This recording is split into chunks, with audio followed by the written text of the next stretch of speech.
तर वर्षाची सुरुवात म्हटल्यावर म्हटलं देवाला जायचं आज. मग काय काढली गाडी आणि गेलो बघा सोन्यापाशी. सोन्या बी कसा तावत्या लागलाय. सोन्यानं म्हटलं आता गाडी घे भावा आल्याप्रमाणे.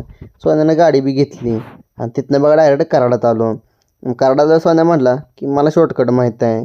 शॉर्टकटनं आम्ही जायला चालू केलं, पण सोन्याला शॉर्टकट माहीत आहे म्हणून 10 मिनटं फिरत होतो. पुढे गेला बघा गाडी मीच घेतली, कारण पुढे ट्रॅफिकवाली पण होती.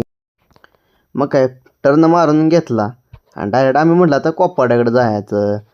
तर आम्हाला ट्रॅफिक पण लागलंच आणि पुलाव बघा काय तर सीन बी झालेला. लय जण गर्दी जमली होती. तिथनं आम्ही डायरेक्ट आलो कोपाड्याच्या मठात.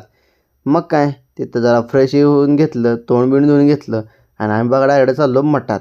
तिथलं वातावरण लय खतरनाक होतं, लय प्रसन्न वाटत होतं. मग काय मोन्याला म्हटलं आता माझा एक व्हिडिओ पण काढ. डायरेक्ट व्हिडिओ काढत बघा आम्ही डायरेक्ट मठात आत आलो.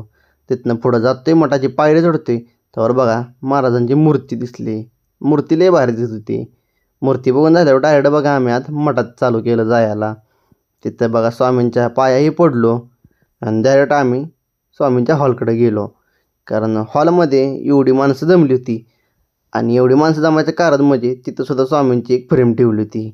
त्याने पाया पडलो आणि बघा डायरेक्ट आम्ही बाहेर आलो. मग काय तोंडाचा रुमालही बांधून घेतला आणि डायरेक्ट आम्ही कराडमधल्या बरकादेवी आईस्क्रीममध्ये आलो.